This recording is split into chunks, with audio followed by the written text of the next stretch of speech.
মিরপুর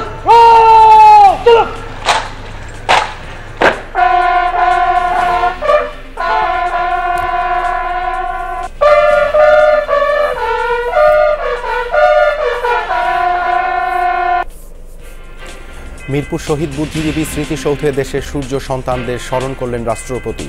শহীদ বেদিতে ফুল দিয়ে প্রধান উপদেষ্টার বিনম্র শ্রদ্ধা।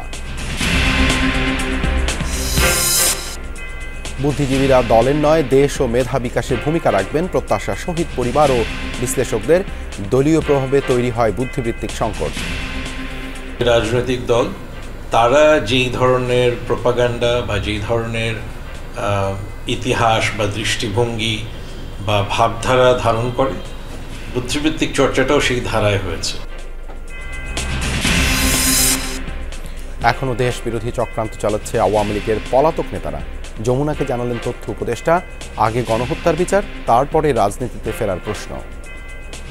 বাংলাদেশ থেকে আওয়ামী লীগের অধ্যায় আসলে শেষ হয়ে গেছে বলে এই প্রজন্ম মনে করে। এখন বিচারের মধ্য দিয়েই আসলে সমাজের রিকনসিলিয়েশনটা হওয়া সম্ভব।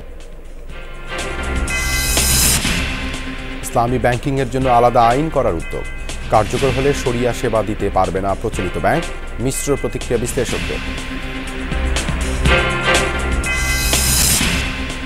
বাংলাদেশের সংখ্যালঘু নির্যাতন প্রমাণে ভারতীয় মিডিয়ায় মিথ্যাচার।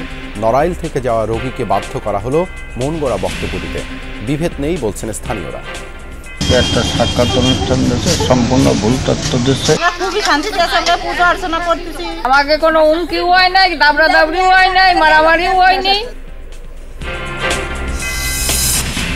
শীতের তীব্রতার সাথে বাড়ছে ঠান্ডাজনিত রোগের প্রকোপ। আক্রান্তদের বেশিরভাগই শিশু ও বয়স্ক। সতর্ক থাকার পরামর্শ চিকিৎসকদের।